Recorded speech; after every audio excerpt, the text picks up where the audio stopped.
Hello friends, and welcome to my new video. I'm in UK right now and holidaying, and this is the end of my holiday here in UK, and I'll be going back to India in a couple of days time.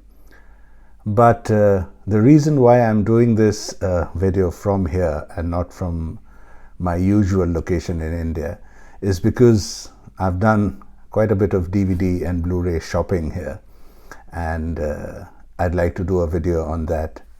Why not from UK?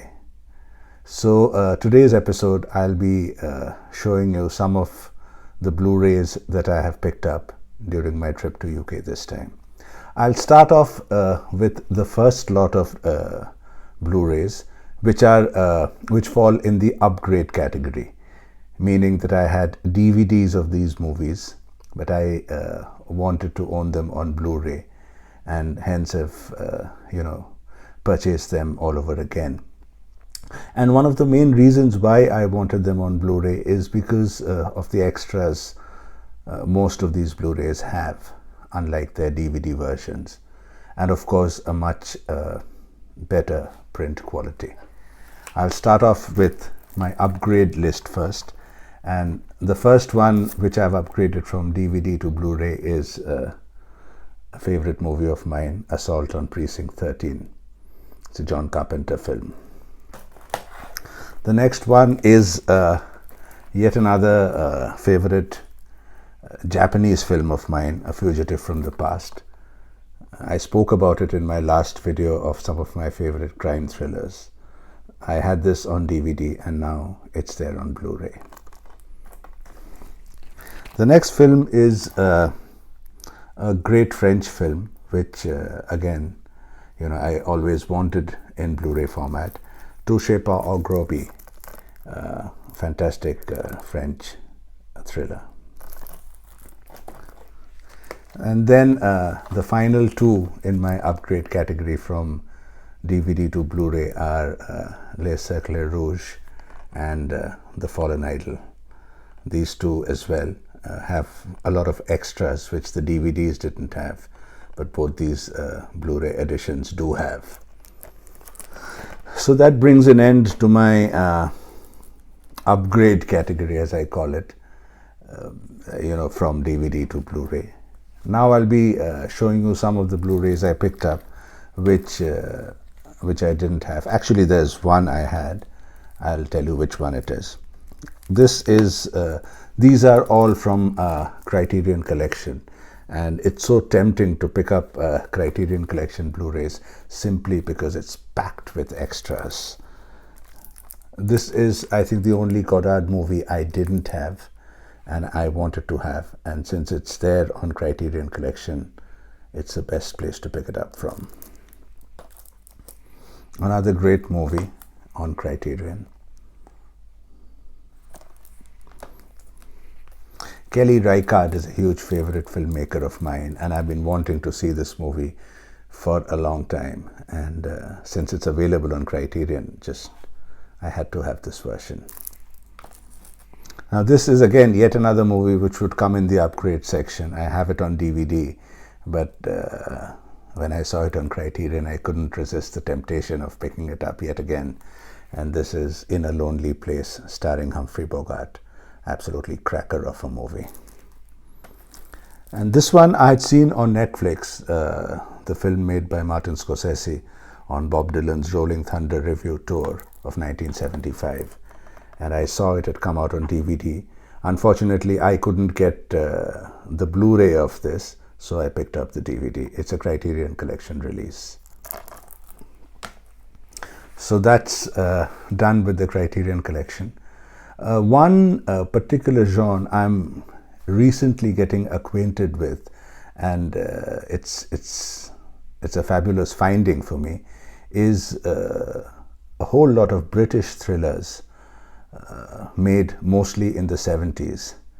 Now BFI have started releasing a lot of these obscure, relatively lesser known movies on DVD and Blu-ray, and my discovery has been pretty late in this trip as well. So I just managed to pick up 3 such movies. but I'm really keen to watch them once I get back home. The first one is called And Soon the Darkness. It's a British thriller from 1970s. The second one is simply called Fright, and the synopsis at the background at the back of the Blu-ray box set looks great, sounds wonderful. And then there is A Fragment of Fear, which is yet another relatively lesser known British thriller from the 70s. This is the genre I'm most excited about, and I want to really catch up on this phase of British cinema, the 70s thrillers. I have some great single Blu-rays that I picked up. Some of them are classic movies like the Dirk Bogarde starrer Servant.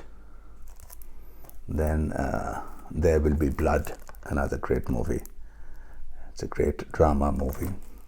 This is a movie I had read a lot of great reviews about, and people like Roger Ebert and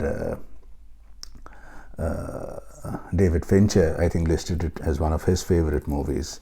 It's a movie called Cure. I think it's a Japanese movie, and I'm really keen on seeing this one. This next Blu-ray that I picked up is a Blu-ray I've been hunting for a long time because I've heard so much about it, and surprisingly enough, have never seen it till now. And I'm really keen to watch it when I get home. Is the original Boston Strangler from the 60s, starring Tony Curtis. And I finally found it on Blu-ray, and I'm really looking forward to watching this one. Another great movie, The Lives of Others. I'm a great horror fan as well, and this is one horror movie which most of my friends in the horror movies group that I'm part of keeps talking about. So I want to see this and find out what it's all about. Martin from the 1970s, supposed to be a cult classic horror. I'm really keen on seeing this one. I was very keen to buy the Jean-Pierre Melville Blu-ray box set of 6 movies, because the one with the 9 movies, I had most of them, so sort of didn't make sense buying the 9 movie box set. But I was a little deterred by some negative reviews of the quality of discs in the 6 movie box set. A lot of people had spoken about defective discs and discs not working or playing properly. So I decided not to buy the box set this time. Maybe if a new box set comes out in the near future, I'll probably buy that. But I picked up this movie, La Enfant Terrible. My French is all over the place, excuse me. But this is a Jean-Pierre Melville movie I haven't watched, and I'm very keen to see this one.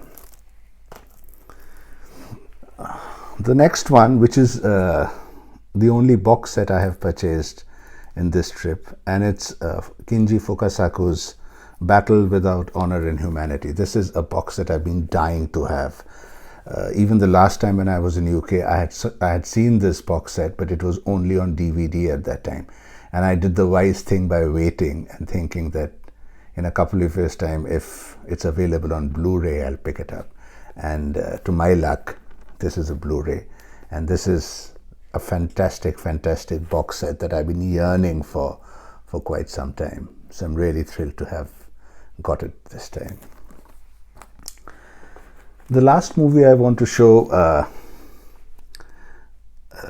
for this video is a very obscure British movie, but I was intrigued reading about it, and some of the reviews of it really intrigued me. It's made by David Gladwell, who is this reclusive filmmaker from UK, and didn't make too many movies. But this particular one had a lot of very intriguing reviews. It's Requiem for a Village, and it has quite a unique plot, as the summary suggests. And I'm really keen to watch this movie. I hope it lives up to all the expectations that I've been building up just looking at the cover and back cover ever since I've purchased it. I'm really thrilled about it. I think this single Blu-ray is my most precious purchase in this trip. Well, all my Blu-rays and DVDs are not over, because as you would have noticed, almost everything that I've picked up are thrillers or horror or, you know, those genres. And I wanted to pick up something which, you know, was different, and I wanted to pick up a few rom-coms. So I have a few rom-coms that I've picked up, and these are the movies my wife tells me she wouldn't mind watching with me. I love this movie. I've seen this before and I absolutely love it.